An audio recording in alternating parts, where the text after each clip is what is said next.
ሰላም ጤና ይስጥልን አድማጮቻችን እንደምሰንብታችኋል እንኳን አደረሳችሁ ለ2005 የኢትዮጵያን አዲስ ዓመት በዓል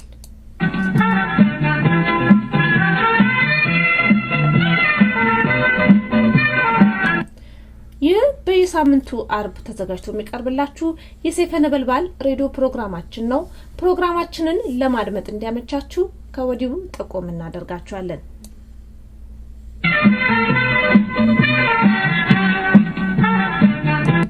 ቀዳሚው ዜና ይሆናል ከዜና በመቀጠል የቃለ ምልልስ ፕሮግራም አለን ከኦነግ ሊቀመንበር ከሆኑት ከአቶ ዳውድ ኢብሳ ጋራ እንዲሁም ከቄሮ ወጣቶች ጋራ ያደረግነው ቆይታ አለ ሁሉንም አድምጡን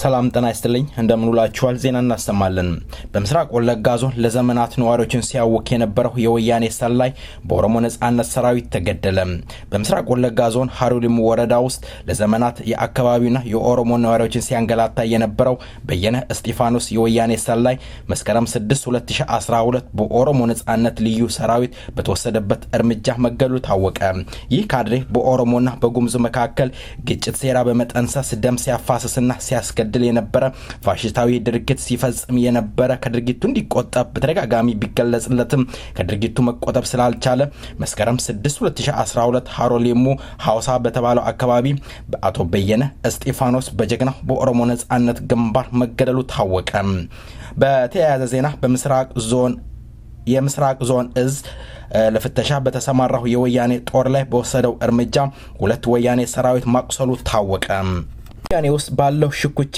ህዋትና በአዲን እርስ በራሳቸው እየተጠባበቁ ይገኛል የበአድኑ ወርቅነህ ገበየሁ የሚመራው የፌደራል ፖሊስ ከህዋት ቁጥጥር ስር እንዳይወጣ በወያኔ ፖሊስ ወንጀል መከላከያ አዛዥ የሆነችው ዓለም ፀሐይ በሚስጥር ስብሰባ ማድረጓ ታወቀ ዓለም ፀሐይ በመለስ ዜናዊ የጦር አዛዥ ማዕረግ የተሰጣትና ለመለስ የቅርብ ሰው እንደሆነች ይታወቃል ለተፈጠረው ውዝግብ ከፍተኛ እገዛ እያደረገች እንዳለም ታውቋል በወርቅነህ ገበየሁ እውቅና ውጪ በራሷ ትዕዛዝ የሚንቀሳቀስ የፖሊስ ኃይል ማዘጋጀቷ ታውቋል ዓለም ፀሐይ የህዋት ሰዎች የሚያውቋት በገዳይና አስገዳይ በመሆኗ ይታወቃል ሲሉ ውስጣዊ ምንጮቻችን ገልጸዋል የህዋት ስራ አስፈጻሚ ሰሞኑን ባካሄዱት ስብሰባ በአቶ መለስ ምትክ በአሁኑ ወቅት የትግራይ ክልል ፕሬዝዳንት የሆኑት የፓርቲው ምክትል ሊቀመንበር የነበሩት አቶ አባይነህ ወልዱን ሊቀመንበር አድርጎ ሲመርጥ የኦህዴድ በበኩሉ ደግሞ ከህመም ጋር በተያያዘ መልቀቂያ ደብዳቤ ባስገቡት አለማየሁ አቶምሳ ምትክ የአዲስ አበባ ከንቲባ የሆኑት አቶ ኩማ ደመቅሳን መርጧል የአሁኑ ወቅት የትምህርት ሚኒስተር የሆኑት የበአድኑ አቶ ደመቀ መኮንን ደግሞ ምክትል ጠቅላይ ሚኒስተር ማዕረግና ማህበራዊ ዘርፎች እንዲመሩ ተወክለዋል የበአድኑ አቶ ደመቀ የሚመሯቸው መስሪያ ቤቶች የትምህርት ሚኒስተር የጤና ጥበቃ ሚኒስተር የሰራተኞች ማህበራዊ ጉዳዮች ሚኒስተር የሴቶችና የወጣቶችና እንዲሁም የህፃናቶች ጉዳይ ሚኒስተር የባህልና ቱሪዝም ሚኒስተር የሲቪል ሰርቪስ ሚኒስተር እና የፍትህ ሚኒስተር ናቸው ሶስተኛ ከህዋት የሚሾመው ምክትል ጠቅላይ ሚኒስተር ደግሞ የውጭ ጉዳይ መከላከያ ደህንነት ጉዳዮች ሙሉ በሙሉ የሚቋጠር ይሆናል በዚህ መሰረት የውጭ ጉዳይ ሚኒስተር መከላከያ ሚኒስተር የፌደራል ጉዳይ ሚኒስተር እና እንደ ፌደራል ፖሊስ ያሉት በርካታ የፌደራል ደህንነት ተቋማትን ከህዋት የሚመለመሉ ጠቅላይ ሚኒስተሮች ሙሉ በሙሉ ይቆጣጠሩታል ዜናው በዚያ በቃ መልካም ቆይታ ከቀሪው ፕሮግራማችን ጋር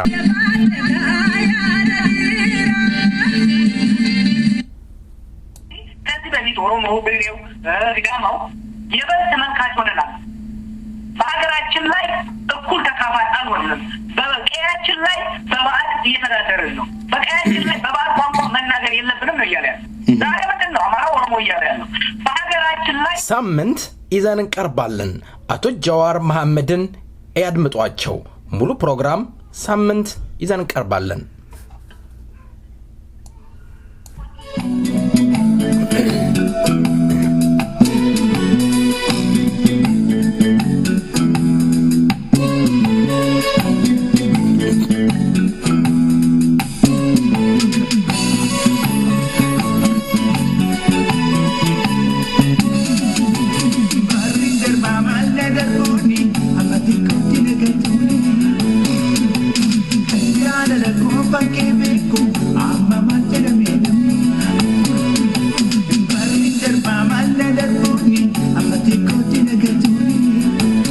በሪ ኒደርባህ ብሏል ድምጻዊው ዳዊት መኮንን።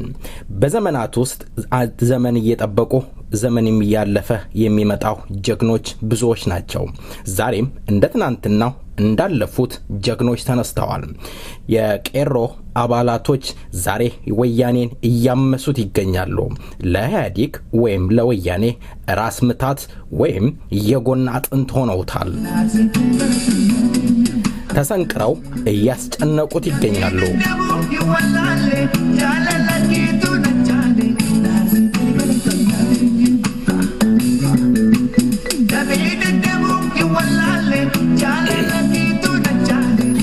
መልካም ለቃለ መጠየቁ ፈቃደኛ ሆነ ስለቀረብክ ቄሮ አባል በሰይፈ ነበልባል ሬዲዮን ዝግጅት ክፍልና እንዲሁም በአድማጮቼ ስም ከልብ አመሰግናለሁ። ወጣት በሪ እንደምን አለህ?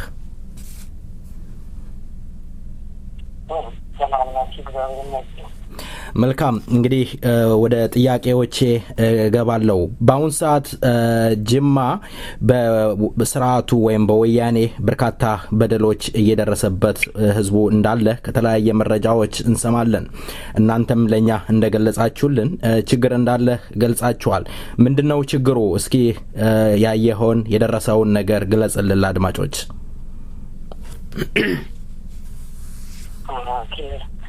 አሁን ቅርብ ጊዜ ከጠቅላይ ሚኒስትር መለስ ዜናዊ ሞት ምክንያት ብዙ ዜጎች ችግር ውስጥ ነው ነበረ። ወደ አንድ ሳምንት በላይ ተረበሸ ነበረ። እዛ ላይ ብዙ በግድ ማዘን አለባቸው፣ በግድ ፊልም ማድረግ አለባቸው። እሱም ብለው ህዝቡ በግድ አስገድደው ህዝቡን ያስቸገሩ ነበሩ። ግን እንደምታውቀው እንዳለ ኦሮሚያ ውስጥ አሁን የቄሮ ትግል እየቀጠለ ነው። ወደ 2 ዓመት እያካሄደ ነው ከተጀመረ ማለት ነው። ከዛ አሁንም ዞናችንም ሆነው እንደ ኦሮሚያ ያለ ህዝቡ ያለ መንግስት እየኖረ ነው። ለምንድነው እዘኑ ውጡና አልቅሱ እየተባለ ያለው ብለህኛል። በዛ የተነሳ ህዝቡ ተረብሿል ያልከውና እኛ ደግሞ ስንመለከት በተለያየ አካባቢ ህዝቡ ጥቁር ለብሶ ወጥቶ ለጠቅላይ ሚኒስትሩ የልማት መሪ ተብሎ እንዳዘነ ነው የምንሰማው። በወረዳው አስተዳዳሪ ነው ወይስ በቀጥታ የመጣ ትዕዛዝ ይኖር ይሆን? ማን ነው ትዕዛዙን ያስተላለፈው? የመንግስት ባለስልጣን ወረዳ አስተዳደር፣ ዞን አስተዳደር ከላይ እስከታች ያሉት ነው። ተያይዞ ነው በግድ ወጥቶ የሱን እንትና ዝነተ ማለት አለባቸው ብሎ ነጋዴ ሆነ ካልወጣ አትነግድም፣ መንግስት ሰራተኛ ከሆነ ካልወጣ ከስራ ትባረራለህ፣ አትሰራም ብሎ አስፈራርቶ ተማርም ላይ አትማርም ብሎ ገበሬም ሆኖ እናንተም አትማራቱም ብሎ በግድ ነው ህዝቡን አስገድደው ያስወጡት ነው እንጂ ህዝብ ፍላጎትም የለም።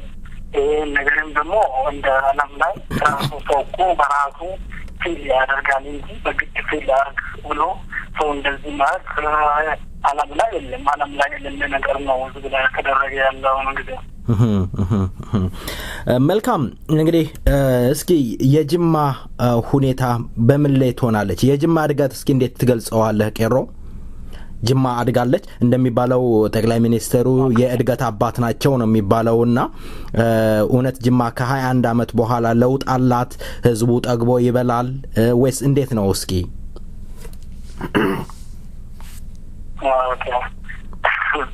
እነሱ እንደዚህ ነው የሚሉት፣ ግን እኛም ደግሞ አይደለም።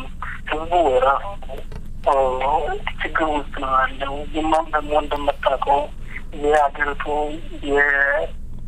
የጀርባ አጥንት ነች። በቡና በተለያየ ነገር ለሀገሪቱ ኮንትሪቢዩት የምታደርገው ልዩ ነገር ነው። እንደ ልዩ ነገርነቱ ግን እንደምታዩ ነው። ጅማ በጣም ችግር ውስጥ ነው። ከተማ ራሱ እንትን የለም፣ እድገት የለም፣ የተሻለ ነገር የለም። እንዳለ በቃ እንደ ደርግ ጊዜ ነው ያለው እንጂ ምንም የተለየ ነገር የለም። በመልካም አስተዳደር በኩል ምንም እንትን የተለየ ነገር የለም። ስለዚህ ነው እኛ ራሳችን ወጥ ይገባል። ስለዚህ ባችን በጣም ችግርና ሰቆቃ ውስጥ ነው ያለው እንጂ ምንም ለውጥ ነገር የለም። ለሱ ሞት ምክንያት አድርጎ እሱ እንደሚወድ ሰው ብሎ ለማሳይ ብሎ ነው እንጂ ችግር ውስጥ ነው ያለው። አሁን ጊዜም ደግሞ በአስተዳደር በመልካም አስተዳደር በኩል ተያይዞ ስናይ እኛ ወደ 2 ዓመት አካባቢ ትግሉ ከጀመርን በቀሎ ስም አሁን ህዝቡ ወደ ትግል ነው እንጂ ወደ ሌላ ነገር የለም። መልካም። እስኪ የቄሮ እንቅስቃሴ በመላው ኦሮሚያ ምን ይመስላል? በተለይ አንተ ባለህበት ጅማ የቄሮ እንቅስቃሴ ምን ይመስላል? የወሰዳችሁት የጎላ እርምጃ ምን ይመስላል? እስኪ እንግለጽልኝ።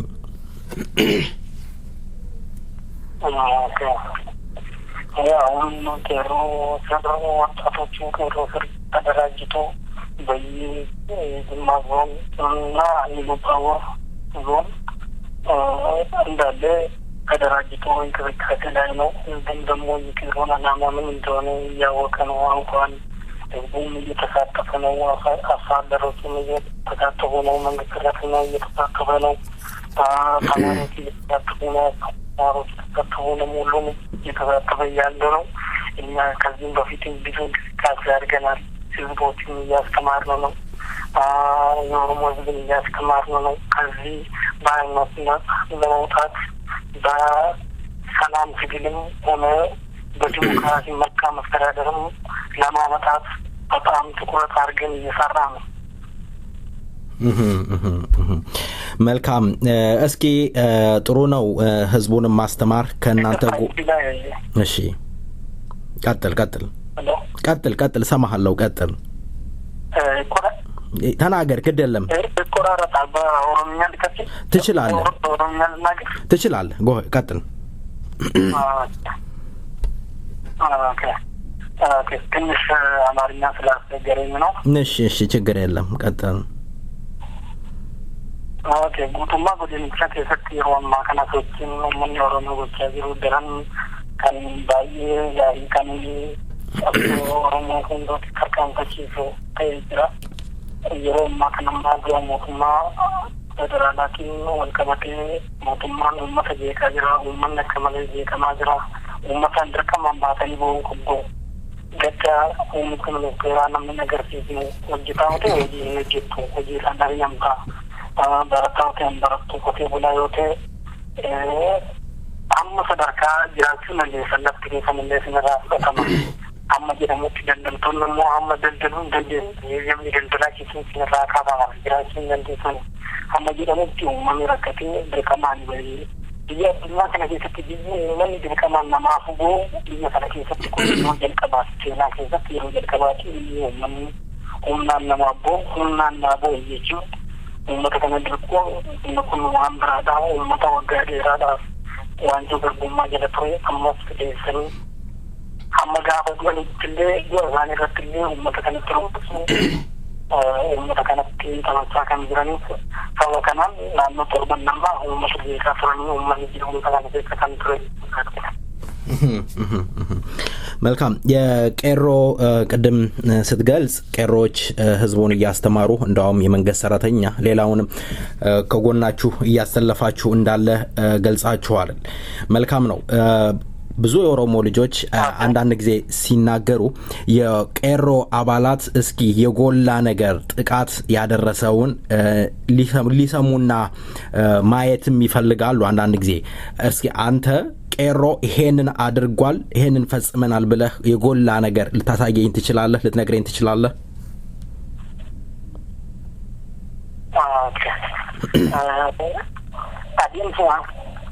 Kafoo keessatti namni tokko waan tokko gochuu kan danda'u biyya tokko jijjiiramni tokko dhufuu kan inni danda'u dursa deemsa qabsoo gaggeeffamaa deemsa qabsoo keessatti gara aangootti gaafa dhufamu uummata kanaaf waan uummanni sun barbaadu rakkoo uummata kanaa hiikuun hin danda'ama. Sana bu'uureeffachuudhaan qeerroon akka guutummaa biyyattiitti akka Oromiyaatti uummata Oromoo qabatee dargaggeessa Oromoo qabatee qonnaan bulaa Oromoo qabatee daldalaa Oromoo qabatee mul'ata dimokiraasii dhugaa fi bulchiinsa sirrii godina gaafa Afrikaa kana keessatti himuudhaaf sochii taasisaa jira. Sochii kana immoo irraa qonnaan bultoonni hubatanii, hojjettoonni hubatanii, barattoonni hubatanii, dargaggoonni hubatanii sochii kanarraa qooda fudhachaa jiru. Sochii kanarraa qooda fudhachuu isaanii kanis yeroo darbe sochiin kun mootummaa godinichaa keessatti mooraa yuunivarsiitii Jimmaa keessatti sochii qeerroon akka ture akka fakkeenyaatti kaasuu hin danda'ama. Kan godina Jimmaa fi Lubbaa Booraa bakka garaa garaatti waraqaaleen poosteriin qeerroo fi waraqaaleen waa'ee eenyummaa qeerroo ibsan yeroo hedduu bittinneeffamaa turanii maxxanfamaa turanii uummanni barsiifamaa ture. Uummanni kanarraa kaasii eeggamwootee booda qabsoo keessatti qooda fudhachaa kan jirudha. መልካም ነው። እንግዲህ የመጨረሻ ጥያቄ የማደርገው እናንተ ቄሮዎች ወጣቶች ናችሁ። ህይወታችሁን ለትግሉ ለነጻነት ላሰባችሁትና ላለማችሁት ምድር ልታዩት ህይወታችሁን እየገበራችሁን ያላችሁት ሌላው የቀራው የኦሮሞ ህዝብ ደግሞ ከጎናችሁ እንዲቆም እንዲረዳችሁ የምታስተላልፈው መልእክት ካለ?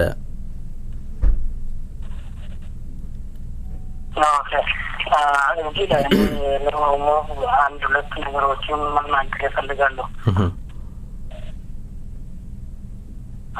እነሱ እኮ ሮማ ከማት ጨራ የማተከና ከሚተንጅሮ ታዛ እየኬሰት መቃዳፍ የማተግልኪ ነለኒ ጨራ የማተሮሞ ረካሚጃን ኦሮ ፊዲዮቲ ታምሰ ኮኮ ደበርሶፊን ደርባዳ አይመስማልኛል። አየ ጨራ የማተከና የሮዘመ የሮሰዲ ሀሎ ኦኬ ቀጥል ሰማሃለው ቀጥል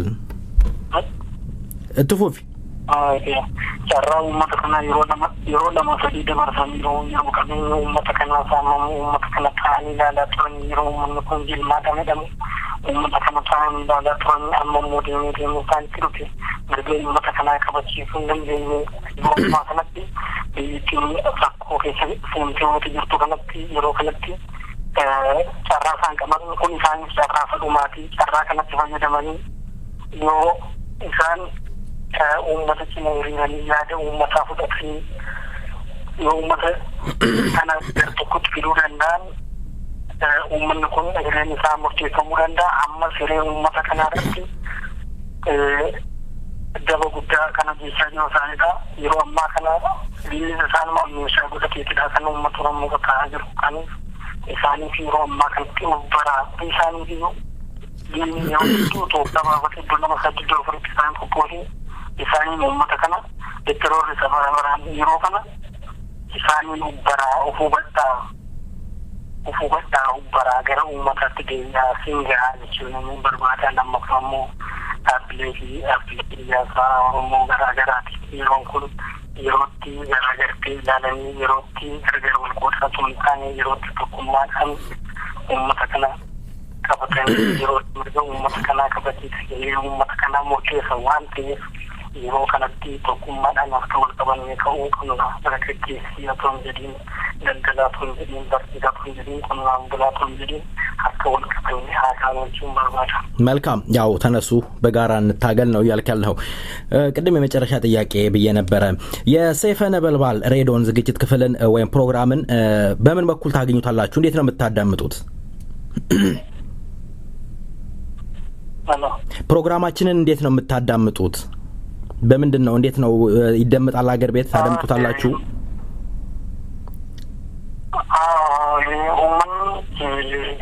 lagi pertama umman media biasa kan lagi fotonya di ruang lagi fotonya yang kau tadi kata umman punya karena lagi foto umman punya media ni mewarnakan video sabah fi orang sebenarnya mungkin kita kan akan umman lagi foto jadi semua orang lah yang karau website itu lagi lah rekomendasi kamu biyya keessatti baay'ee kaansa garaagaraa illee teekinooloojii ammayyaatti fayyadamanii akka nagaan akka uummanni dhageenya illee kaansa garaagaraa irratti godhu garuu haa ta'u malee odeeffannoon darbuu malu gurra uummataa qabuuf hin qabne akkaataa kanaatiin argachaa jira.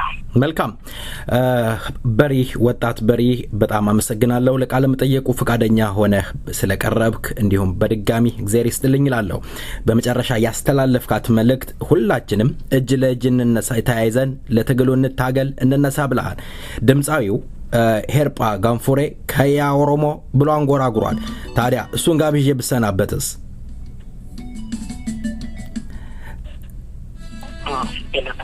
አየ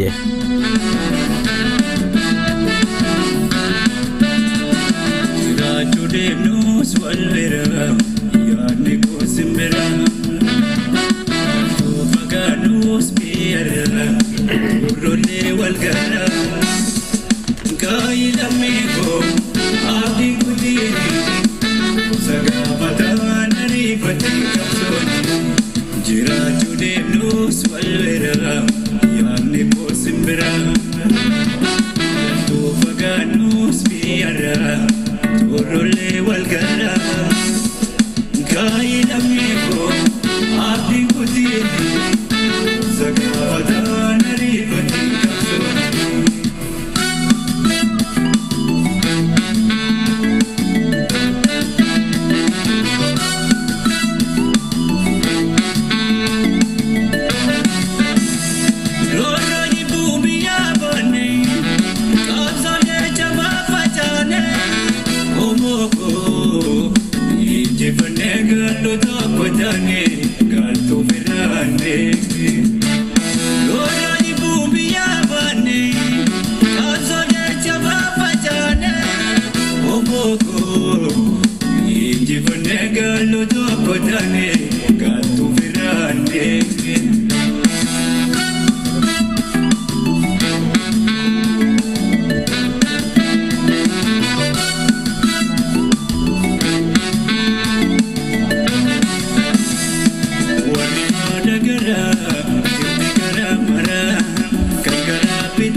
ድምጻዋ ኦሮሚያ አናኛቱ ቢዮን ብላለች። ለኦሮሞ ህዝብ ክንድና አለኝታ የሆነው ኦነግ ወይም የኦሮሞ ህዝብ አንደበት መሆኑን ብዙ ኦሮሞዎች ይስማማሉ።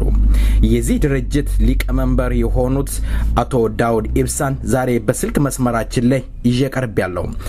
ጤና ይስጥልኝ አቶ ዳውድ፣ በቅድሚያ ለቃለ መጠየቁ ፍቃደኛ ሆነው ስለቀረቡ በሰይፈ ነበልባል ሬዲዮ ዝግጅት ክፍልና እንዲሁም በአድማጮቼ ስም ከልብ አመሰግናለሁ። Notis ተንግርታዮፍ ፈያታይ ለተከም በዲ አመሰግናለሁ። እንግዲህ አቶ ዳውድ ወደ ጥያቄዎቼ አመራለሁ።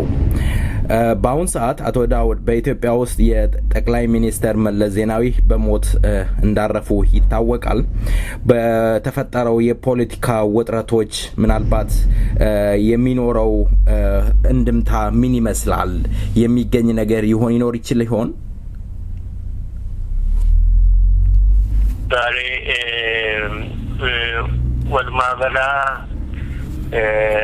ፕራይም ሚኒስተር መለስ ዜናዊ ዱረታ ዳባ አደብልሱማ ኡመተ ትግራይዳ ደርቤሞ ዱረታ ዳባ ኢፒአርዴፍ የደሙዳ ብየሞ አካ ፕራይም ሚኒስተሪ ፊ አካ አጅጃ ኦላና ወራናቲ ወልማበላ አንጎሌ ከራፊ ካኒስ ወልቲ አንጎ ሄዱ ይሰርቲ ቱለሜ እቲጅራ አኩማ አሙኩማ ቀቡ ሰቲ ወያኔ ወጎቲ ዲክደሚ ቶኮ ኡመታ ኬኛ ኡመታ ኦሮሞ ፊ ኡመታ ኢትዮጵያ ረቲ ገዲካ ኡፍ ኢጃሬ ጅሩ ኢሳን ከነ ሁንደ ቀበቴቲ sirni kun diriireeti jira.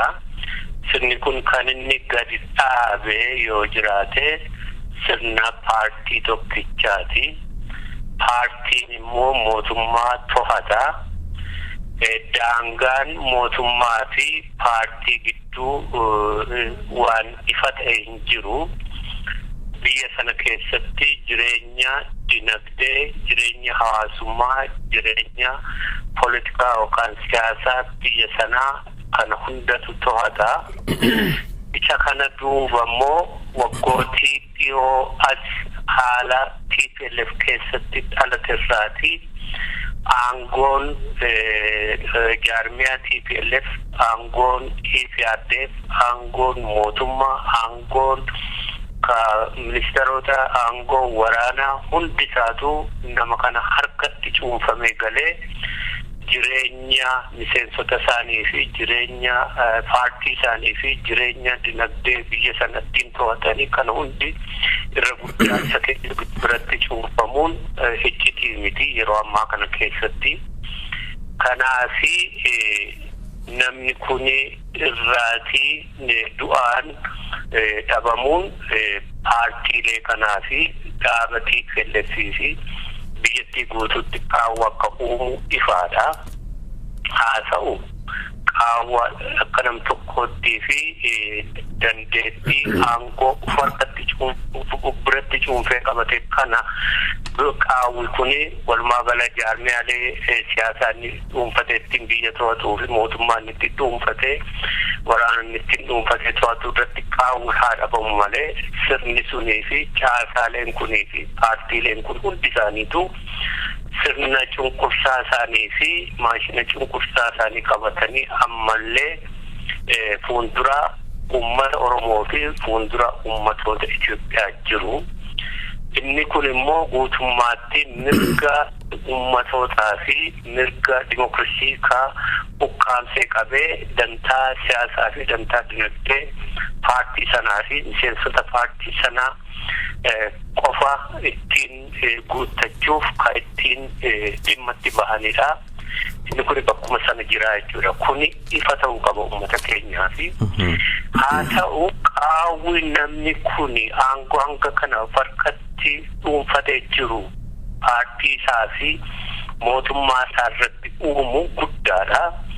Waa hunda kan murteessu isa kana nama biraa bakka buufachuudhaaf irratti hojjetaa jiranii paartii sana keessaa. Namni kun garuu mallas ta'ee akka mallasitti bakka isaa bu'ee qaawwa kana hunda ni cufa jedhanii waan ni jechuun sirnichaa jiraatu duuba isaa malee akka isa sana kan taane namni hundi irratti walii galaa.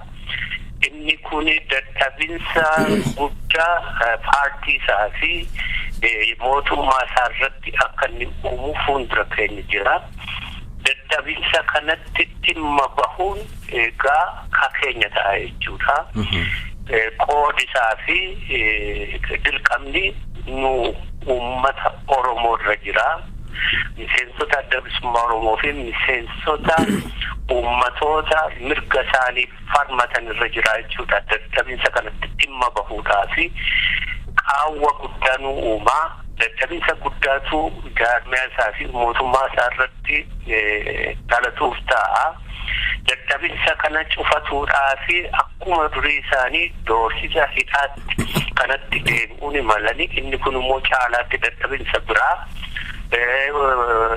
rakkina biraa ka isaan irratti tuulaa deemuu fi uumaa deemu waan ta'eef aanjaa guddaa uumaa. Isa kanatti dhimma baanee qabsoo yeroo dheeraa karaa dheeraa amnaa dheeraa mirga murteeffannaa uummata Oromoo walabummaa Oromiyaa bilisummaa Oromoo jennee kaane bakkaan gahuudhaa fi isa kana qofaa irratti fuulleeffannee isa kana qofaa irratti qiyyaafannee halkanii guyyaa hojjennee jaarmiyaa keenyaa fi uummata keenya sochoofnee mirga keenya harka galfachuuf haala aanjaa guddaatu uumamee jira jechuudha. Haa ta'uuti yeroo ammaa kana keessatti isa kana bakka aangoo sanarratti wal qabu eenyutu bakka bu'aa maaltu nu dhufaa ka jedhuun sammuu ofii otoo hin qabin jijjiirama buqqaasaa bu'uuraa yoo hin fidini kana fiduudhaaf yoo hin qiyaafatini kanneen kanarraatii nama dabsanii yookaan immoo ilaalcha qabsoorraatii gara biraatti nama maqsanii waan hedduu uumanii kanaani ummata yaada isaa olii gadi facaasuun malanii isa kana hundatti gurra keenya cufanne yeroo yerootti EPRDF yookaan paartiin Mallasfaa fi mootummaansaa isa maayii isa waliin gara boolla awwaalchaatti seenee jijjiiramni ifaan uummataa kamaayii isa dhumaa waggootii 130 akka jiraatu dhimma kana haala kanatti dhimma ba'u qabsoo isaatiin kan argatuuf uummata Oromoo biraa fi qabsaa'ota bira jira jennaa dirqama keenya jennee amanna karaa mataatiin qaawwee argamugaa namni kun kana hunda ka waggaa dheeraa ofirratti tuulee aangoo kana qabatee dandeettii kana qabatee citii isaanii qabatee boolla seenuu du'uun suni qaawwa guddaa fi dadhabinsa guddaa mootummaa isaa keessatti nu uumuusaa sana jechuudha. አቶ ዳውድ እንግዲህ በሌላው በኢትዮጵያ አንድነት የሚያምኑ ፓርቲዎች በአሁን ሰዓት በከፍተኛ ሩጫ ላይ ይገኛሉ። ምናልባት በተከፈተው መንገድ ያንን በመጠቀም ለመግባት የሚደረግ ነገሮች አሉ። የኦሮሞ ህዝብ ደግሞ እጅ ለእጅ ተያይዞ በአሁን ሰዓት በአንድነት ተነስቶ ካልታገለ የሚፈራውና ሲሰጋው የነበረውን ያጨቋኝ ስርዓት ይመልሰዋል ተብሎ ይፈራል። በሌላው በኩል የአንድነት በአንድነት የተጠናከረ ኃይል አለመኖሩ በአሁን ሰዓት ምናልባት ወያኔን ለመገርሰስ ይከብዳል ብለውም ይገምታሉ ይናገራሉ። እርሶ ይሄንን ምን ይላሉ? ተቆፋ ሁምኖቲን ፖለቲካ ቢየቲ ሰነከስ ዲሶሶአኒ ለኮፍሳኒ ጉዳራ ባየዳ ለኮፍሳኒ ሀባየቱ ማለ በከለማት ቆዳማኒ ይላሉ አከኑት ይላሉ ተቆፋ mirga ummatota mirga demokrasi dhuga isaan kun wal qabatanii kadeemanidha inni tokko isa tokkorraa adda bahee hin ilaalamu mirgi demokrasi fi mirgi ummatota isa kana dhuguma haqatti akka hojiirra oolu rakkinoota yeroo dheeraa ummatota gabrummaa jala jiran furmaata itti barbaadan gaaffii isaanii bakka gahuu qaba jedhanii qabsoo kana mirga ummata isaaniif bakkaan gahuuf qabsaa'anii akka adda bilisummaa Oromoo adda bilisummaa biyyoolessaa ummata Ogaadeen akka adda bilisummaa Sidaamaa kana fakkaatan waggaa dheeraa qabsoo godhan ummatoota hedduudha. Anyaa Gambeela Benishaangul isaan kun hundi mirga ummatoota isaanii akka kabajamu ammoona gaaffiin ummata isaanii akka isaan dhiyeeffatanitti kan ummata Oromoo walabummaa Oromiyaa fi bilisummaa ummata Oromoo kaanis gaaffii akka mataa isaanii qabanii kana irratti kararra'e inni kuni gaaffii deebii hin argatiin ka ummatooti gabrummaa mootummaa Itoophiyaa jalatti galanii jala bahuudhaa fi socho'anii warra kanaa jechuudha kaampiin tokko. Kaampiin kaan immoo mirga demokrasii ka nam tokkee mirga demokrasii ka waa barreessu ka waa ijaaramu kana qabatanii Itoophiyaa keessatti aangoo siyaasaa qabachuuf ka soso'anii kana golgaansaa haasa'uutii humnootiin kuni amma yeroo ammaa kana keessatti mirga demokrasiif qabsaa'u ka jedhu sana cuunfanii kana xiqqeessanii gadi buusanii mirgi demokrasii kuni ka mirga ummatootaaf ka kabaju sana kana xiqqeessanii humnootii tokkummaa yookaan yaannet haayilooti jedhanii akkasitti ijaaranii jiranii humnootii tokkummaa jedhanii akkasitti ijaaran kuni waan giddugaleessa akeeka isaanii godhatanii kaka'anii biyyattii Itoophiyaa jedhamtu kuni wareegama kamiinuu jechuun mirgi ummatootaas wareegamni irratti bahee dura dhaabbatamee karaan itti cufamee mirgooti kaanis tokkummaa Itoophiyaa sun eegamuu qabdi kan jedhudha. Inni kun baay'ee boodatti keessa gara boodaatti kan nama deebisu isa kanadha jechuudha. Isaan kun yeroo ammaa kanatti yaadni taayiloof ka jedhu jalatti gurmaa'anii socho'aa jiraachuu isaanii uummata keenya beekuu qaba. Isaan kun ifatti mirga ummata Oromoo dura dhaabbachuu lallabatanii lola bananii akkasitti deemaa jiranii nama gaddisiisa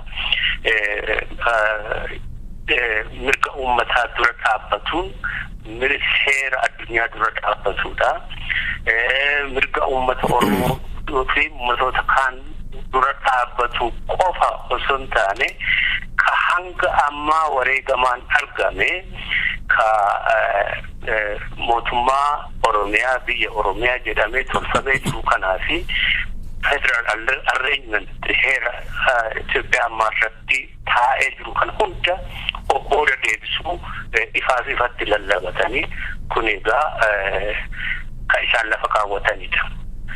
Ka isaan lafa kaawwatan kuni akka nuti ilaallutti ka fuulduratti lola yookaan immoo rakkinoota conflict jedhan sana bal'isaa deemu malee furmaata qabu miti. Bakka amma geenye kanarraayyuu booda nu deebisu ka bara Haayile Sillaasee sanatti arrangement ka geography irratti hundaa'e jedhanii dubbatan sana jechuun Oromiyaayyuu bakka 3-4tti qoodu kana ifatti dubbatanii inni kuni ka warra fiigaa jiranidha akeeka lafa kaawwatanii jiranidha olii gad fiigaa jiranii nuu fi isaan gidduu kuni isinin baasu jennee ka nama baasu yeroo ammaa kana keessatti hunda keenya qabaasu tokkoffaa mirgoota jiran kana walii beeku mirga ummatoota ka amma qabsoo ummatoota waggaa dheeraatiin kabajamee jiru fi ka heera Itoophiyaa irratti jiru kana isanis fudhatu isa kana fudhatanii fuulduratti akkamitti nagaadhaan gaaffii ummatootaa fi gaaffii dimokiraasii murtii ummataan hojiirra akka oolu sirna tokko haa tolfannu jennee yeroo dheeraa ka waliin isaan waliin walitti jaajuu yaalillee karaa cufanii lola labsanii gaaffii ummata keenyaa fi qabsoo ummata keenyaa fi nurrattillee akkasitti waan hunda duuba deebisanii jiranii egaa isaan kun akeeka isaan qabatanii deemanidha nuti immoo mirga ummata keenyaa fi mirga dimokiraasii fi isa dhugaa fi furmaata maayiidhaaf qabsoofne jenna isa kana gidduu ka adda baasu qabsoo humna hiriira humnaa fi madaalii humnaa sanadhaa jenneeti amanna karaa mataa keenya akkas ta'uutti immoo ni gaddina haa ta'uuti mootummaa amma sirna cunqursaa kana gadi dhaabee waggaa 21 ummata keenya gara laafina malee gara jabinaan ummata keenya irratti gadi diriirfate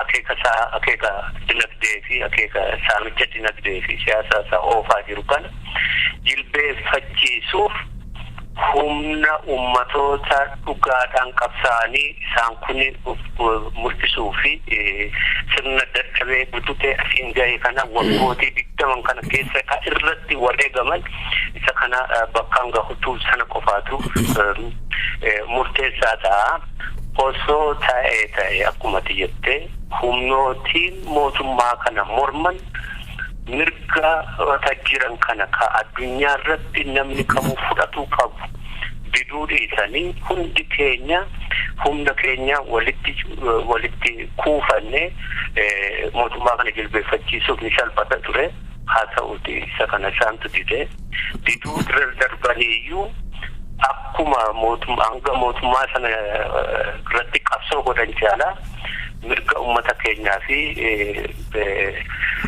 dimokiraasii ummati keenya mirga hiree murteeffannaa isaa inni itti falmatu dura dhaabbachuu fi karaa cufuudhaaf qabsoo isaan godhantu irra bal'ataa deeme kun egaa nama gaddisiisa siyaasaa fi biyyattii sanaa fi humna madaalii fi hiriira humna madaaliitu deemee bakka kana gahee jira ummata keenya kana beekuu qaba illee amanu.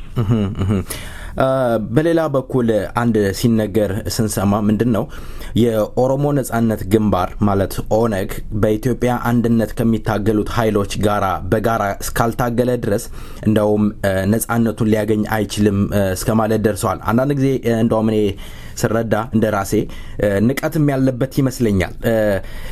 የኦሮሞ ነጻነት ግንባር የግድ በኢትዮጵያ አንድነት ስር አምኖ ካልታገለ ነጻነቱን ሊያገኝ አይችልም በእርግጠኝነት እነሱ እየተናገሩ ነው ያሉት።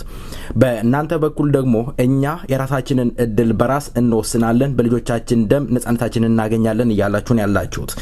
የኦሮሞ ነጻነት ግንባር በዚህ ላይ ምን ይላል?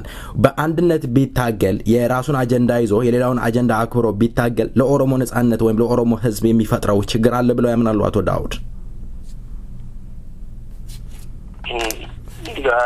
gaaffiileen kun tokkoffaa adda bilisummaa Oromoo humnoota sagantaa siyaasaa adda bilisummaa Oromoo kabajanii fi mirga hiree murteeffannaa fi mirga walabummaa fi murtii uummata keenya ofii dhimmasaa fi hiree isaa irratti godhuu kabajanii fi kana beekanii fi kan fudhatan wajjin qabsoo qindeeffachuuf rakkina hin qabu. Tattaafata isaas yeroo baay'ee godheera. Isa kana tarrisanii lakkaa'anii lafa kaa'u yeroo hedduu irra deddeebinee lafa keenyerra. Humnooti akkasii wajjin yeroo baay'ee walitti dhufnee humna keenya qindeeffannee qabsoo gochuudhaa fi walitti dhufinsa hedduu gooneerra. Isa kanarraatii jalqabnee irraa baqatu ofii isaanii jalqabnee irraa baqatu. Egaa gaafaan 93 Paaris konferensi irraati jalqabe tarrisuu ni danda'ama bakkoota adda addaatti tattaafatti akkasii godhamee jechuudha. Karaa keenya sagantaa siyaasaa keenya nuu kabajanii mirga ummati keenyas dhimma isaa fi dhimma biyya isaa irratti murteeffachuu waan barbaadu tokkummaa siyaasaa humnoota ummatoota wajjin godhachuu barbaadu mootummaa mataasaa labsachuu kana yoo kabajanii fi humna kamuu wajjin qabsoo qindeeffachuudhaa fi obbooda deebnees hin beeknu sodaannees hin beeknu kanarraas baqannee hin beeknu kabaqatu isaanii jechuudha. Gara gaaffii adda bilisummaa Oromoo humnootii tokkummaa Itoophiyaatti amanan wajjin yoo qindeeffate malee bilisummaa hin bahu ka jedhu inni kun dhugaa addunyaarra kafaalessuudha jechuudha. Ummatoota kibba Sudaan paartiilee kaaba Sudaan wajjin jiran wajjin yoo qindeeffatan malee bilisummaa isaanii hin argatan jedhanitti qoosaa baay'ee. Ilmaa'u haala adda addaa keessatti kana tattaafateera isbeellee godheera humnootii kana wajjin tokkummaa ijaaruu yaaleera. Tokkummaa akkasii keessaati baqatanii tokkoon keessa harcaanii deemanii warra paartiilee warra kaaba Sudaaniiti jechuudha. Maqaa dha'uu danda'ama. Ummaa fi warra isbeellee waliin NDA ka jedhamu National Democratic Alliance ijaaranii turan. Ummaan keessaa utaalee biyyatti deebi. DUP akkasuma osoo daddaafamuu waliin nuti deemanii fagoo deemuu daddabe. Dhumarratti isbeelleen kophaa isaatti hafeeti qabsoo isaa bakkaan gahatee jechuudha. Adda bilisummaa Oromoos akkuma sila jedhe yeroo hedduu tattaafanne irraa baqatanii kana jechuun immoo ummati Oromoo ofirratti hirkannoodhaa fi humna isaa irratti amanee bilisummaa isaa hin argatu ka jedhu hin jiru addunyaarra waan akkasii. Inni kuni ummata keenya hambee cabsuuf olola qabsoo kana irratti waan inni gochuudha. Darbee immoo hanga ummata Oromoo wareegama inni guyyaan waggootii 40 kana darban kan keessatti baase addatti immoo waggootii 21 kan baase mootummaa kana dadhabbii siyaasiin gahuudha. Akka ummata Oromoo ofirratti amanee gargaarsa eeyyuu malee qabsoo godhee mootummaa kana dadhabbiin isaan asiin geessise habaluudha ka jedhan jiru ummata warra Ogaaden duraati kaase. Kanneen humnootii tokkummaaf amanne jedhan kun mataan isaanii rasaasa tokkotti mootummaa kanatti darbatu argine hin beeku. Haa ta'uuti wareegamaa fi qabsootti itti uf kennee uummata keenya godhe kana harkaa butachuu barbaadu.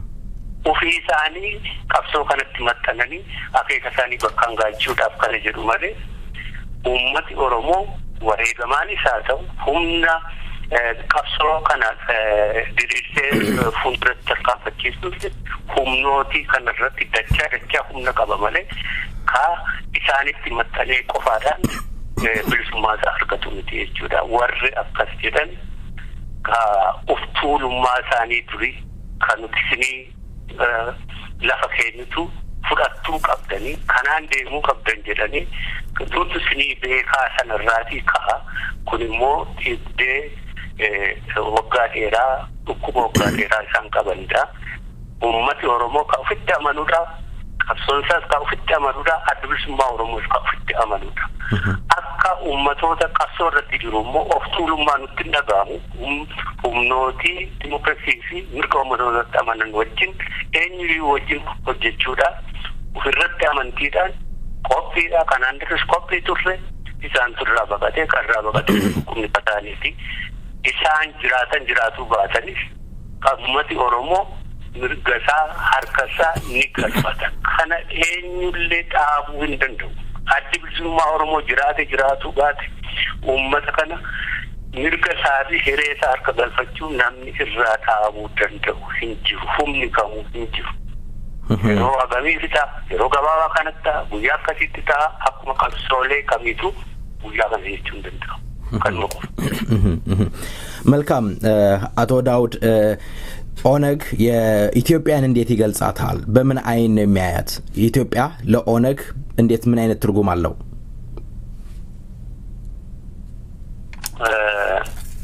ኩኒ ዋን ኦካታንቲ አዲስ ማኦሮሞ ኢትዮጵያን ካቶልፋምቴ የሮ ኖቲን gabroonfattoota Awurooppaa yookaan kolonialistootni Awurooppaa Afrikaa qircataniiti.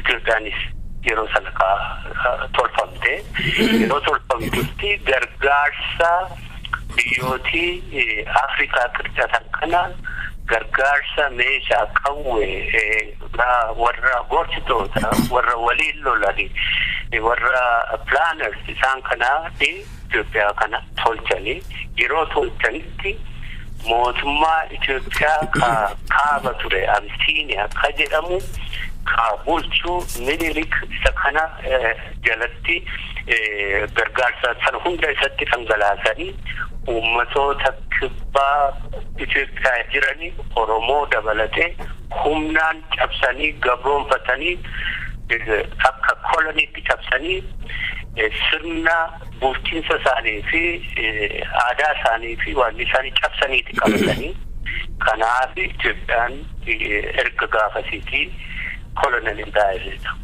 Uummata keenya irratti impaayera gabroonfattuudha. Uummata keenya kana keessaa bahuudhaa fi mirga walabummaa isaatii Itoophiyaa irraati gaafataa jira. Adda bilisummaa Oromoo sagantaan siyaasaa isaa uummati Oromoo walabummaa isaa Itoophiyaa irraa akka argatu qabsoo hojjechiisaa jira, qabsoo godhaa jira. Itoophiyaan akkasi. Itoophiyaan ka uummatoota kibbaa jalatti kufan gabrummaadhaan bilisummaa isaanii irraa gaafataa jiran. Akka Ogaaden, akka Oromiyaa. Warri kaan immoo gaaffii isaanii akkaataatti dhiyeeffatan qabanii kun mirga kasaaniiti warra akka Sidaamaa, Benishaangul, Anyaaka. Isaantu ibsata san adda bilisummaa Oromoo akka isaanii bu'een ibsu. Garuu waliin cabne kan kuni waan dhoksinee qabnuti sagantaa siyaasaa keenya facaafne waggaa 40 guutuu kan irratti qabsaa jirrudha jechuudha. Itoophiyaan har'allee sanuma humna TPLF ka bifa waan ittiin dhufetu humna bakka sana ture ka Haayile Sillaasee dhaale ka dargii bakka bu'e humnootiitti aangootti wal jijjiire malee bifaa fi sirna impaayerummaa sanaa fi sirna kolonummaa sana ka jijjiire moonaan arganne kana cabsanii bilisummaa isaanii argachuudhaaf qabsaa jiranii.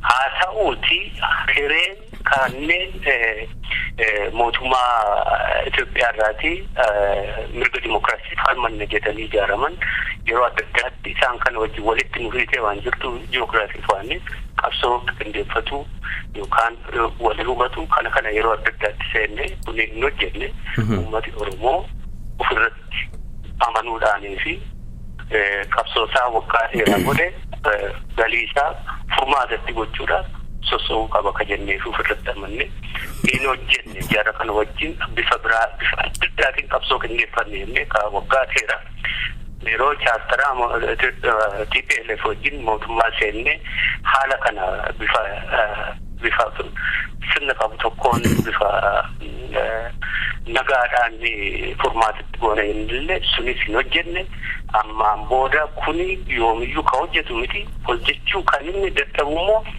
ilaalchaa fi akkaataatti akeeka siyaasaa san lafa kaawwatan mirgoota uummatootaa fudhatu diduurraati kana egaa ka Eertiraas fudhatanii beekanii Eertiraan humnaan cabsattee irraati achi baate kana keessaa baate ummatooti kaanis kan gochuu qofa ka isaan itti afeeraa jiranii ka ta'us deemus kan jechuudha. ታዲያ ከኦሮሞ ህዝብ ምን ይጠበቃል? የኦሮሞ ህዝብ ምን ማድረግ አለበት ይላሉ አቶ ዳውድ? ዛሬ ኡመት ኦሮሞ አንጋማ ወጎቲ አፍስተማን ከና itti ufkenne adamsummaa Oromoo lafarraati homaatirraayyuu hin jirre ka'ee fijaare qaamaan keessatti hiriire qabeenyaan itti dirmatee dhiyoo kana immoo alaaf keessaanis keessatti qooda fudhatee jaarmiyaasaa fuulduratti qabee adamsummaa Oromoo jaarmotii bilisummaa fuuldura ka'anis ka Oromoo hanga humna isaaniitti hanga humna isaatti isa kana fuuldura qabatuudhaan qabsoosaa fuulduratti oofee asiin gahateera.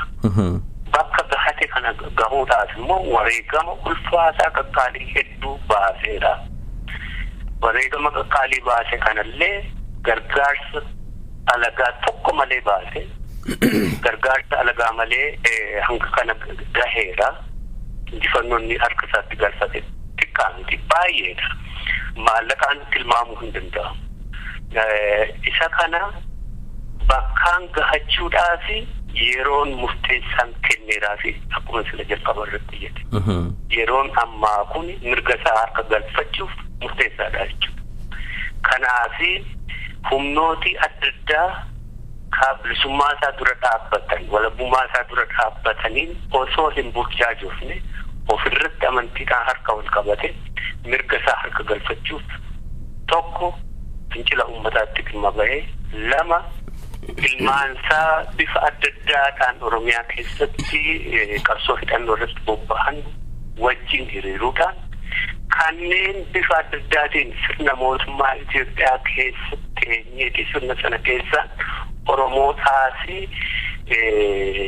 waa argamsiisneedhaan illee waggaa 21 kana keessatti waa argamsiisuu akka hin dandeenye hubataniiru jennee amanna karaa mataa keenya hubachuu qofa osoo hin taane itti miidhamaniiru kaga dirree qabsoo fi ka mootumicha dura dhaabbatee mormee lolu adda bilisummaa Oromoo caalaa sirnicha keessa ta'anii okkidoo keessa ta'anii hedduu itti miidhamanii lubbuudhaan itti wareegamaniiru hidhamaniiru hojiirra ari'atamaniiru kun immoo bifa gimgamaa jedhuu fi qormaata jedhuu fi kana fakkaataan itti dhufee paartii evaluation isa jedhan sanaani jireenya isaanii diigeera Oromoof waan argamsiisuudhaaf nageenya isaanii tikfachuu dadhabaniiru isaanis kana hubatanii uummati Oromoo ka sirnicha keessa jirus ka sirna ala qabsoo gochaa jirus uummati waliigalli harka wal qabatee mirga isaa kabachiifatee harka isaa galfatuudhaaf fincila isaa bal'ifatee uummata ijoollee isaa loltuu wajjin hiriire harka isaa galfachuu qaba humna addunyaan kunii fi addatti immoo Itoophiyaan humnatti amantii humna jechuun immoo humna jaarmiyaa fi humna tokkummaa fi humna sirna sana jijjiiruuti jechuudha. Isa kana bakkaan kaasuudhaaf soso'uu qaba jennee amanna uummata Oromoo yeroon itti socho'an immoo amma. አው እኔም እንደ አገር ቤት ኢትዮጵያ ወሬ ፍለጋ በመደውልበት ሰዓት አንዳንድ ነዋሪዎችን ለማነጋገር ሞክሬ ነበር። ባውን ሰዓት እጅግ እየተፈራ ወይም ማጋነን አይደለም የኦነግ ሀገሪቷን ሊወስድ ሊበላን ተዘጋጅቷል እየተባለ ይወራል ነው ያሉኝ መረጃ። እንግዲህ የሰበሰብኩት ይሄ ነው። በተለያየ ሰዓት እናንተም የናተ ሰራዊት አዲስ አበባ ላይና የተለያየ ኦሮሚያ ዞን ላይ ጥቃቶች እንደሚወስድ ሚዲያችሁም የምናገኘው መረጃ ከቄሮም ይሄንን ይገልጻል። ስለዚህ የኦሮሞ ልጅ እንግዲህ እንዳሉት መልክቶትን ያደምጣሉ ብዬ ተስፋ አደርጋለሁ። አቶ ዳውድ ብዙ ጊዜ ሲነሳ የኦሮሞ ነጻነት ግንባር 100 ታሪክ ያለፈውን ታሪክ ይዞ ተነስቷል። ኢትዮጵያን ለማጥፋት ተነስቶ ያለ ድርጅት ነው። ለኢትዮጵያም ሆነ ለኦሮሞ ህዝብ አይጠቅመውም እስከማለት ድረስ የደረሱ ሰዎች አሉ።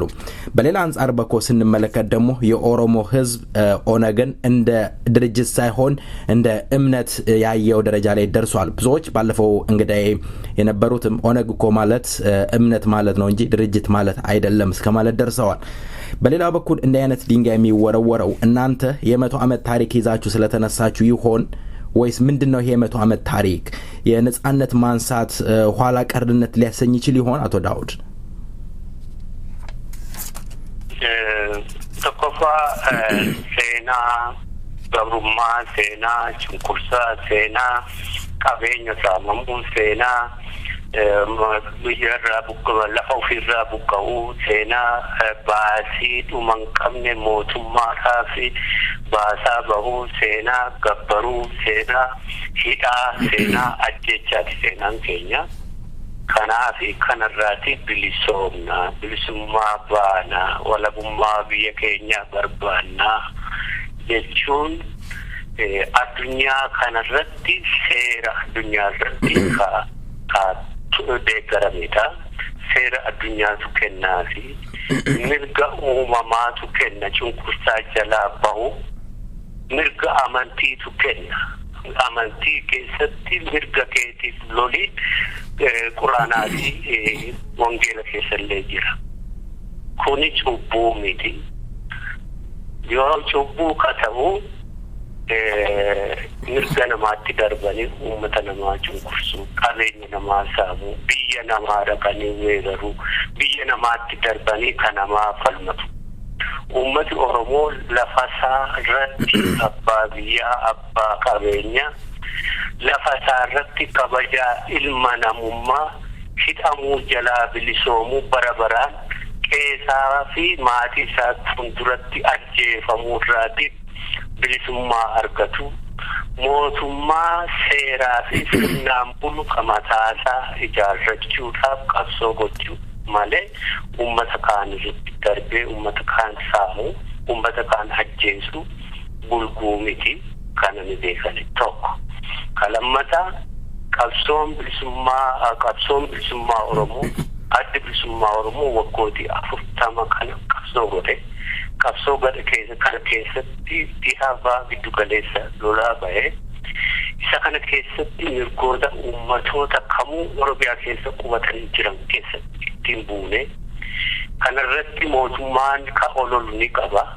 Mootummaan waan ololu kana mooyyuu qaama walabatameen qoratamu jennee yeroo baay'ee gaafannee daddabne ololli isaanii kunii fi jaarmiyaa kan adda bilisummaa Oromoo qabsoo bilisummaa Oromoo bulguu gochuun uummaticha hidhaa cunqursaa keessatti turfatanii ka waggaa 130 ol dhiiga isaa tuutanii lafeessaan bitan quufuu daddabanii isa kana dura dhaabbachuuf ka tolfatan ta'uu eenyuufu ifaadha. Ummati Oromoo Adwaa dhaqee nama najjeefne yookaan Gondar dhaqee nama najjeefne yookaan Gondaree dhufee lafa isaa qubatee kanatti cubbuun darbine yookaan Tigraay irraa dhufee lafa isaa akka qubatu cubbuun darbine.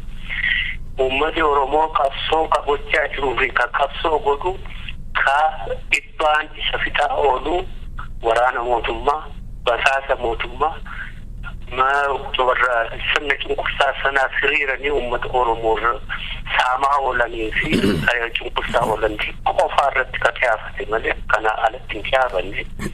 Osoo ta'ee mirga ummatoota biraatti darbate akka biraa dhokataa miti sifaati. Inni dhokatu addunyaa kanarraatti Yurooppii keessatti. Addunyaan odeessa hunda jala buufti. Ilmaaruu faallaasaa ka mirga ilma namaatiif falmanii akka Amnesty, Human Rights Watch isaan kana fakkaatanii fi Oromo Support Group warri kaanis ummati Oromoo ummati Ogaaden mootummaa kanaan dhume lafa isaarratti buqqaawee kumaatamaan batee irratti yookaan lafa dirree irratti dhangala'aa jira. Aduutu waan gochaa jira. Waan nyaatu dhabeetu waan ta'aa jira. Wal'aansa dhabeetti dhumaa oolaa jira lafa isaarraa buqqaa'ee jedhanii ragaa bahaniif malee adda bilisummaa Oromoo akkas godhe adda bilisummaa Oromoo nama uummata jeese ka jedhu tokkollee ragaa bahanii beekan. Kana egaa warreen sirna sana turfachuu barbaadan yookaan ka aangoorra jiru yookaan immoo aangootti deebi'uu ka barbaaduu fi sirna durii deebisuu barbaadutu qabsoo uummata kanaa xureessuuf adda bilisummaa Oromoo xureessuuf of keessatti olola oofanii uummata Oromoo ittiin doorsisni itti fakkaate kana oofanii uummata Oromoo kanarra guddateera. Gurrayyuu ittiin qabu kanarra gammateera. Gaafa duraa ija keenya jaamsanii gurra keenya duuchanii seenaa qabeekusaa siyaasa qabeekusaa odeessa qaqqabusaa har'a immoo bakka sana hin jiru. Har'a warri waggaa 20 kana keessa dhalatanii ana kana ka haasa'u ka dhaaba kana keessa ture caalaa fagoo ka deemanii odeessa bahaa qaban keessa jirra.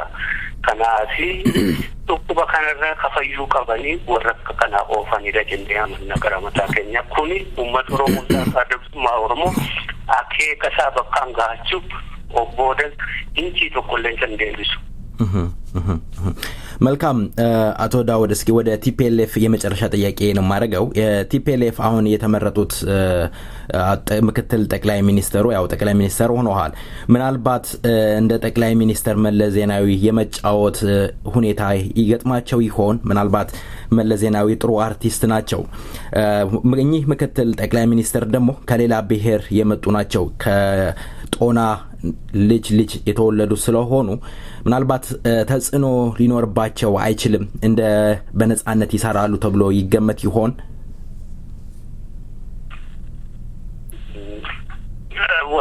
akkanam tokkotti waa'ee nama kanarratti haasa'u yeroon isaa amma baay'ee jarjaruu ta'a akka nama tokkotti haasa'u jechuukooti. Namni kun hojii irratti muuxannoo irratti yookaan amala maalii qabaa maal qabaa waan irraa beeknu hin jiru xiqqaadha. Akka nama tokkotti jechuukooti. Kaan akkuma jettee uummatoota cunqurfamoo keessaa ba'e kun ifaadha. Kana keessaa waan bahee qofa immoo waan raajii tokko yookaan miracle hojjetee waan Mallas Zenaawii ni hojjeta ka jedhu karaa keenyan arginu maaliif inni hojjeta hojjetellee sirna inni itti seenu kun akka nam tokkotti seenu malee sirna miti. Sirni sun jira sirni ka wayyaaniin gallagatti dhaabidha sirna gabroonfataa ka wayyaaniin dhaabidha ka lafa jiru isa kanarra darbee akka nam tokkotti maal godhaa ka jedhu waan irratti haasa'aniyyuu miti namni tokko haa ta'u gartuunuu waa jijjiiruu hin danda'u gartuunu sirni sun yoo karaarra guutummaatti buqqa'e malee kuni amantaa keenya akka nama tokkotti ka dimokiraasiitti amananii ka mirga ilma namaatti amananii namoonni baay'een sirna kana keessatti yeroo Haayile Sillaasees yeroo Dargiis ammas ni jiru ni turanii tattaafatas godhaniiru suni homaa akka nama tokkotti waan jijjiirama fiduu dandeessu miti. Sirnatu jira sirna san karaarraa makuu qaba jenna karaa mataa keenya. Namichi immoo amma obbo Hayilamaariyaam Dassaaleny nama gaariidha nama hamaadha jennee irraa haasa'uudhaaf nuuf jarjartii ta'a kana irraa haasa'uun ulfaata. መልካም አቶ ዳውድ በመጨረሻ ቀራ ብለው ለህዝቦት የሚያስተላልፉት መልእክት ካለ እድሉን ልስጦት። ዛሬዳ እኔ tokko waamicha kan hin godhu kajal qabaatti ka waannitti uummata keenyaa fi irra deddeebi'een jedhaa sila jedheera ammaan booda gatiitiin keenya irra dhaabbatanii irratti wal jijjiiru yookaan aangoo kana itti fufuu eeyyamuufii hin qabnu. Dantaa uummata Oromoo fi walabummaa Oromiyaa fi bilisummaa uummata Oromoo ka jedhu qabanne bifa nagaanis haa ta'u sanaa alitti kan argamsiisuuf harka wal qabanne haa sochoonu alaanis keessaanis. Kanneen kana nu harkaa buufatuudhaaf olii gadi fiigan gurra keenyaa fi waanni keenya isaanitti cufne kan mataa keenya qofa irratti xiyyeeffannee haa hojjennu haa sochoonu. Kanaaf immoo irra deddeebine akka jenne jaarmiyaadhaan walitti hidhatuudha. Biyya keessaa caasaalee adda bilisummaa Oromoo Oromiyaa guutuu keessa jiranii caasaalee adda bilisummaa Oromoo diriirsan kana keessatti hammatamuudhaan mirga keenya akka uummataatti falmatu malee namichi kun nuu jijjiirame bakka kamallasaa abaluun nuu bu'e jaarmiyaan kun akkas ta'e otoo jaarmiyaa maaloo kun akkas ta'e ka jedhu ka opiidiyoonuu waggaa 21 guutuu dadhabee ofiiyyuu keessatti miidhame waa sana keessan argama jedhanii otoo ofiis hin gowwoomsin mirga ofii argachuuf hin ta'u ammaan booda gatiitii keenya irratti itti fufuu hin dandeessan gatiitii keenya irratti hojjettanii aangootti bahuu hin dandeessan warra haaraas jenne kana bakkaan gaatuuf harka wal qabannee socho'u. Uummati keenya ala jiru immoo qabsoo kana keessatti waggootii 21 darban kana keessatti tinnisa hedduu godhe hirmaannaa hedduu godhe astii hoo kana harkaa facaasuuf olii gadi bittinneessuuf waan hedduutu ta'ee waggaa 9 kana keessaa bahee qabsoo uummati biyya keessaa Oromiyaa guutuu raasee of kennee wareegamaa jiru kana waliin qabeenyaanis qaama isaatiin immoo hiriiree sagalee uummata Oromoo ol kaasee dhageessisuudhaaf harka ol qabatee socho'u. Ka itti aanu immoo dhaawutii bilisummaa Oromoo fi walabummaa Oromiyaas qabsoo hunda gahe.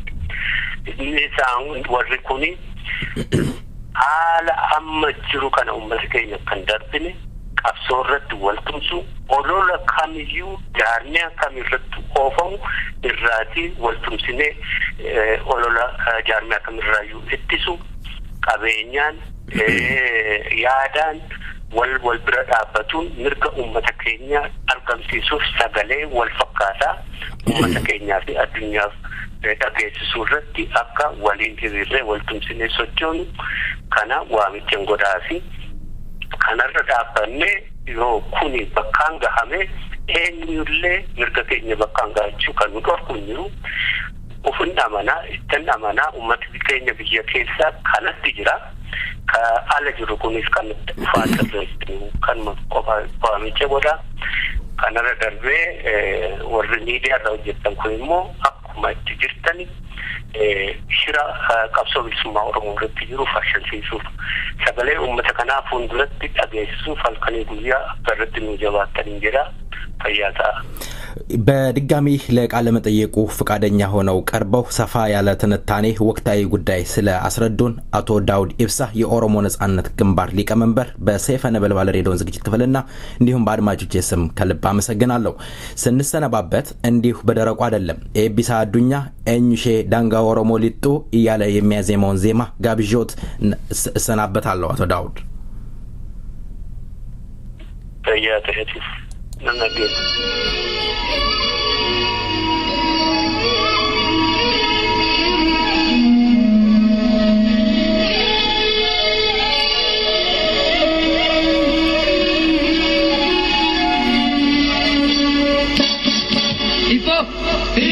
Kalla cakap semua tahu romboti. Abao.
Oromia, Nandona, Nidena, Mate.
በሪ ኒደርባህ ብሏል ድምጻዊው ዳዊት መኮንን።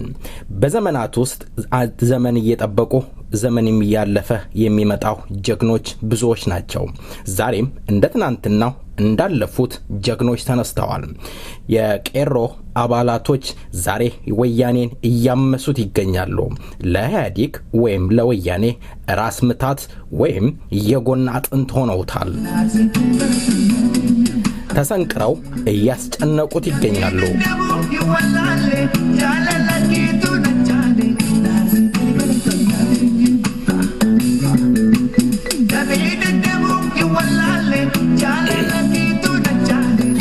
መልካም ለቃለ መጠየቁ ፈቃደኛ ሆነ ስለቀረብክ ቄሮ አባል በሰይፈ ነበልባል ሬዲዮን ዝግጅት ክፍልና እንዲሁም በአድማጮቼ ስም ከልብ አመሰግናለሁ። ወጣት በሪ እንደምን አለህ?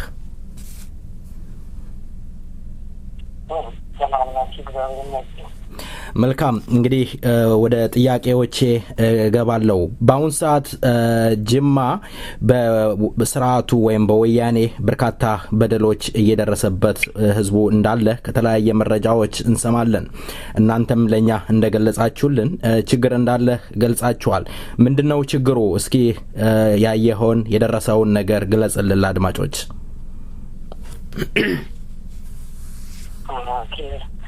አሁን ቅርብ ጊዜ ከጠቅላይ ሚኒስትር መለስ ዜናዊ ሞት ምክንያት ብዙ ዜጎች ችግር ውስጥ ነው ነበረ። ወደ አንድ ሳምንት በላይ ተረበሸ ነበረ። እዛ ላይ ብዙ በግድ ማዘን አለባቸው፣ በግድ ፊልም ማድረግ አለባቸው። እሱም ነው ህዝቡ በግድ አስገድደው ህዝቡን ያስቸገሩ ነበሩ። ግን እንደምታውቀው እንዳለ ኦሮሚያ ውስጥ አሁን የቄሮ ትግል እየቀጠለ ነው። ወደ 2 ዓመት እያካሄደ ነው ከተጀመረ ማለት ነው። ከዛ አሁንም ዞናችንም ሆነው እንደ ኦሮሚያ ያለ ህዝቡ ያለ መንግስት እየኖረ ነው። ለምንድነው እዘኑ ውጡና አልቅሱ እየተባለ ያለው ብለህኛል። በዛ የተነሳ ህዝቡ ተረብሿል ያልከውና እኛ ደግሞ ስንመለከት በተለያየ አካባቢ ህዝቡ ጥቁር ለብሶ ወጥቶ ለጠቅላይ ሚኒስትሩ የልማት መሪ ተብሎ እንዳዘነ ነው የምንሰማው። በወረዳው አስተዳዳሪ ነው ወይስ በቀጥታ የመጣ ትዕዛዝ ይኖር ይሆን? ማን ነው ትዕዛዙን ያስተላለፈው? የመንግስት ባለስልጣን ወረዳ አስተዳደር፣ ዞን አስተዳደር ከላይ እስከታች ያሉት ነው። ተያይዞ ነው በግድ ወጥቶ የእሱን እንትና ዝነተ ማለት አለባቸው ብሎ ነጋዴ ሆነ ካልወጣ አትነግድም፣ መንግስት ሰራተኛ ከሆነ ካልወጣ ከስራ ትባረራለህ፣ አትሰራም ብሎ አስፈራርቶ ታማርም ላይ አትማርም ብሎ ገበሬም ሆኖ እናንተም አትማራቱም ብሎ በግድ ነው ህዝቡን አስገድደው ያስወጡት ነው እንጂ ህዝብ ፍላጎትም የለም። ይህ ነገርም ደግሞ እንደ ዓለም ላይ ራሱ ሰው እኮ በራሱ ፊል ያደርጋል እንጂ በግድ ፊል ያደርግ ብሎ ሰው እንደዚህ ማለት ዓለም ላይ የለም። ዓለም ላይ የለም ነገር ነው ህዝብ ላይ ተደረገ ያለው እንግዲህ። መልካም እንግዲህ እስኪ የጅማ ሁኔታ በምን ላይ ትሆናለች? የጅማ እድገት እስኪ እንዴት ትገልጸዋለህ ቄሮ? ጅማ አድጋለች እንደሚባለው ጠቅላይ ሚኒስትሩ የእድገት አባት ናቸው ነው የሚባለውና እውነት ጅማ ከ21 አመት በኋላ ለውጥ አላት? ህዝቡ ጠግቦ ይበላል ወይስ እንዴት ነው? እስኪ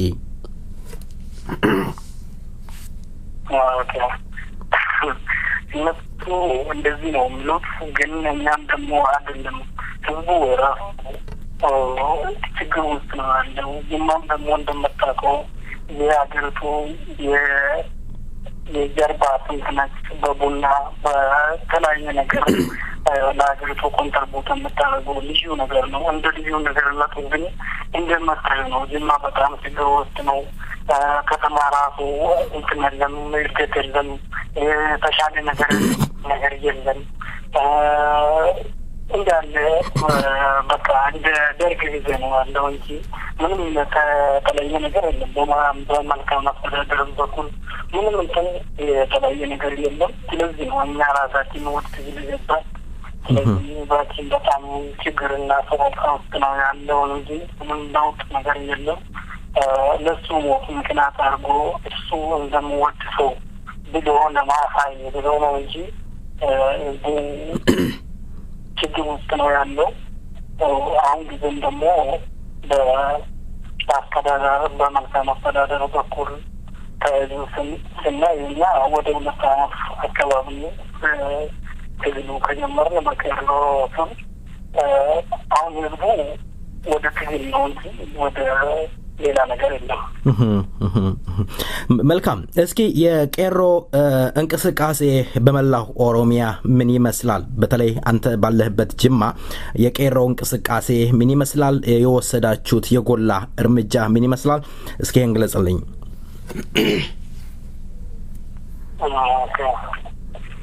አሁን ቄሮ ሰብረው ወጣቶቹ ቄሮ ስር ተደራጅቶ በየጅማ ዞን እና ኢሉባቦር ዞን እንዳለ ተደራጅቶ እንቅስቃሴ ላይ ነው። ግን ደግሞ የቄሮን ዓላማ ምን እንደሆነ እያወቀ ነው። አውቋል። ህዝቡም እየተሳተፈ ነው። አስተዳደሮችም እየተሳተፉ ነው። መንግስት ሰራተኛ እየተሳተፈ ነው። ተማሪዎች እየተሳተፉ ነው። ተማሪዎች እየተሳተፉ ነው። ሁሉም እየተሳተፈ ያለ ነው። እኛ ከዚህም በፊት ብዙ እንቅስቃሴ አድርገናል። ህዝቦችን እያስተማርን ነው። የኦሮሞ ህዝብን እያስተማርን ነው። ከዚህ በሃይማኖት ለመውጣት በሰላም ትግልም ሆነ በዲሞክራሲ መልካም አስተዳደርም ለማመጣት በጣም ትኩረት አድርገን እየሰራ ነው። መልካም። እስኪ ጥሩ ነው ህዝቡንም ማስተማር ከእናንተ እሺ፣ ቀጥል ሰማሃለሁ። ቀጥል ተናገር። ግድ የለም ትችላለህ። ቀጥል። ትንሽ አማርኛ ስላስቸገረኝ ነው። እሺ፣ ችግር የለም። ቀጥል። ጉቱማ ጎደኒቻ ከሰት የሮማ ከናቶችን የምንኖረው ነገሮች ያዚሩ ደረን kan baay'ee gaarii kan Oromoo hundooti tarkaanfachiisu ta'ee jira. Yeroo ammaa kanammaa gama mootummaa federaalaatiin wal qabatee mootummaan uummata jeeqaa jira. Uummanni akka malee jeeqamaa jira. Uummataan dirqamaan baatanii ba'uu qabdu. Gadda uummatni ministeeraa namni agarsiisnu hojjetaa ta'e hojii hin hojjettu. Hojiidhaan ari'amta. Barataa ta'e barattuu qotee bulaa yoo ta'e amma sadarkaa jiraachuu dandeessan lafti keessanillee sinirraa fudhatama. Amma jedhamutti daldaltoonni immoo amma daldaluu hin dandeessu. Namni daldalaa keessatti sinirraa kaafama jiraachuu hin dandeessan.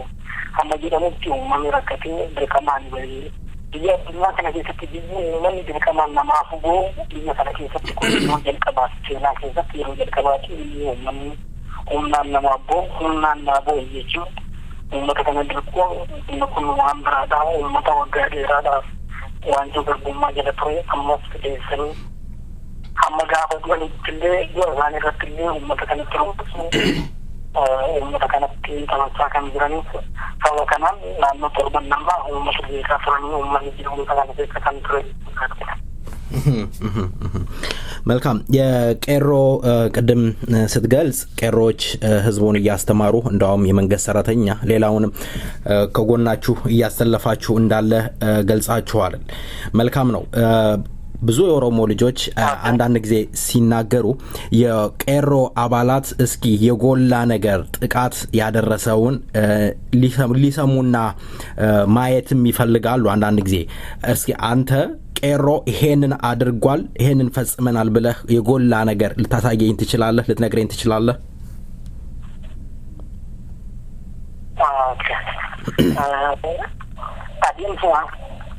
Kafuu keessatti namni tokko waan tokko gochuu kan danda'u biyya tokko jijjiiramni tokko dhufuu kan inni danda'u dursa deemsa qabsoo gaggeeffamaa deemsa qabsoo keessatti gara aangootti gaafa dhufamu uummata kanaaf waan uummanni sun barbaadu rakkoo uummata kanaa hiikuun hin danda'ama. Kanaaf kana bu'uureeffachuudhaan qeerroon akka akka guutummaa biyyattiitti akka Oromiyaatti uummata Oromoo qabatee dargaggeessa Oromoo qabatee qonnaan bulaa Oromoo qabatee dhalaa Oromoo qabatee mul'ata dimokiraasii dhugaafi bulchiinsa sirrii godina gaafa Afrikaa kana keessatti himuudhaaf sochii taasisaa jira. Sochii kana immoo irraa qonnaan bultoonni hubatanii, hojjettoonni hubatanii, barattoonni hubatanii, dargaggoonni hubatanii sochii kanarraa qooda fudhachaa jiru. Sochii kanarraa qooda fudhachuu isaanii kamitti yeroo darbe sochiin kun mootummaa godinichaa keessatti mooraa yuunivarsiitii Jimmaa keessatti sochii qeerroon akka ture akka fakkeenyaatti kaasuu hin danda'ama. Kan godina Jimmaa fi Lubbaa Booraa bakka garaa garaatti waraqaaleen poosteriin qeerroo fi waraqaaleen waa'ee eenyummaa qeerroo ibsan yeroo hedduu bittinneeffamaa turanii maxxanfamaa turanii uummanni barsiifamaa ture. Uummanni kanarraa kaasii eeggamwootee booda qabsoo keessatti keessatti qooda fudhachaa kan jirudha. መልካም ነው እንግዲህ የመጨረሻ ጥያቄ የማደርገው እናንተ ቄሮዎች ወጣቶች ናችሁ ህይወታችሁን ለትግሉ ለነጻነት ለምትላሰባችሁትና ላለማችሁት ምድር ልታዩት ህይወታችሁን እየገበራችሁን ያላችሁት ሌላው የቀራው የኦሮሞ ህዝብ ደግሞ ከጎናችሁ እንዲቆም እንዲረዳችሁ የምታስተላልፈው መልእክት ካለ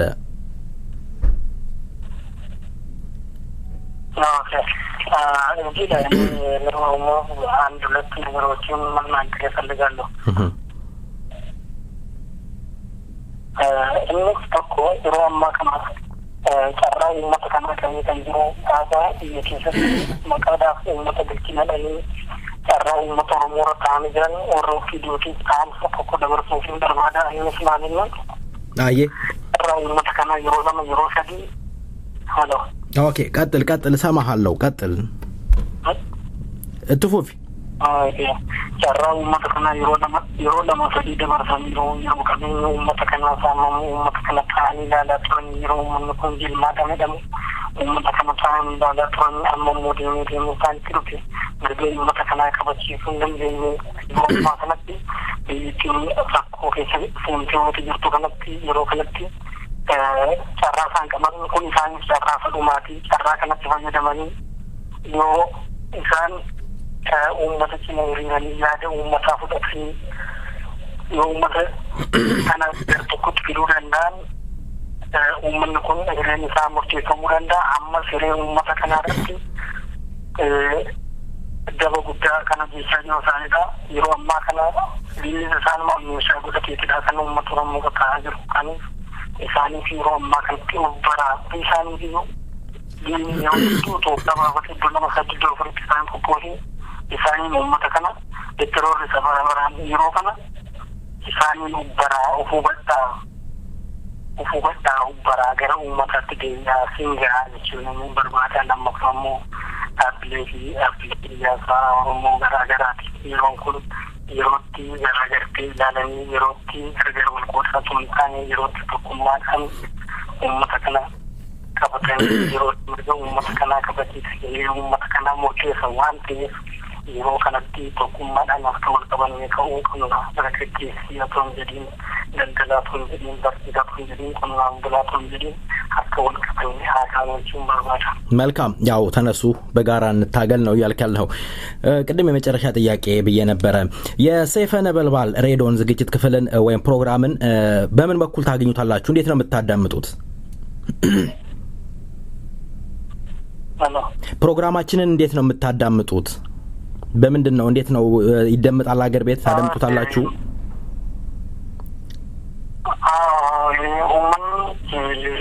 lagi pertama umumnya media biasa kan lagi fotonya di luar lagi fotonya yang kau tadi kata umumnya karena lagi foto umumnya media ini mewarnakan video sabah di orang sebenarnya mungkin kita kan akan umumnya lagi foto jadi semua orang lah yang karena website itu largana ergamnya di kamu biyya keessatti baay'ee kaansa garaagaraa illee teekinooloojii ammayyaa fayyadamanii akka nagaan akka uummanni dhageenya illee kaansa garaagaraa irratti godhu garuu haa ta'u malee odeeffannoon darbuu malu gurra uummataa qabu hin qabne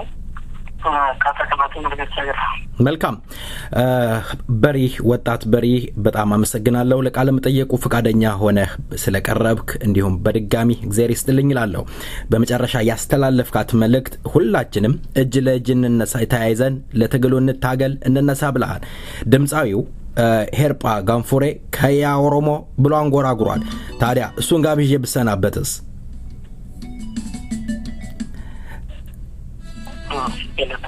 አየ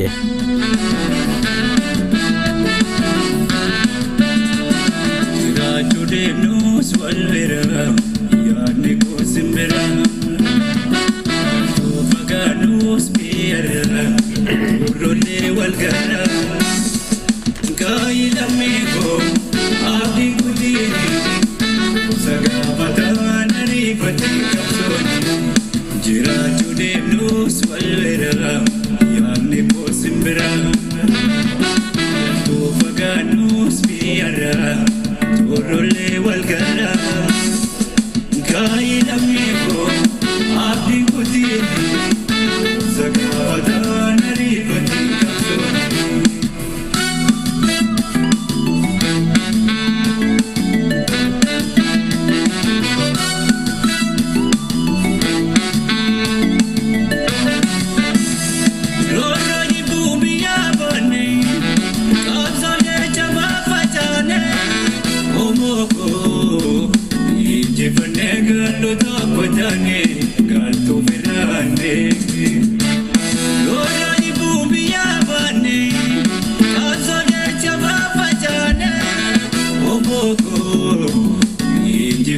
Gallo dopo da ne, gatto verrà